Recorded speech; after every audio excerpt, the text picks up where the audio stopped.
Soy María Carceller Esteve, soy de la Falla Linterna de Arrobella, Avenida del Oeste. Tengo 9 años para 10. Voy a pasar a quinto de primaria. Soy del sector La Seu, La Cereal, Mercat. Y creo que ya he dicho la Falla Linterna de Arrobella, Avenida del Oeste, pero la vuelvo a repetir. Pues para mí es como uno de mis sueños, porque representar a Valencia, porque tienes que hablar valenciano. A mí se me da bien hablar valenciano porque en mi casa todos hablan, mi familia todos hablan, entonces pues me haría mucha ilusión. Como tiene que ser, pues hablar mucho valenciano, en todos los actos que tenga que hablar valenciano, porque si vas a representar a Valencia, pues tienes que hablar valenciano.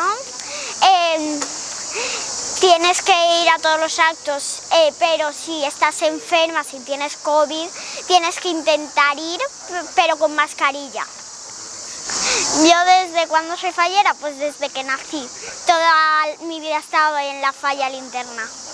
Pues lo he vivido genial porque era mi único año, el año que se podía, y me ha hecho mucha ilusión pues salir preseleccionada en la primera ronda, que ha sido muy bonito para mí todo este año.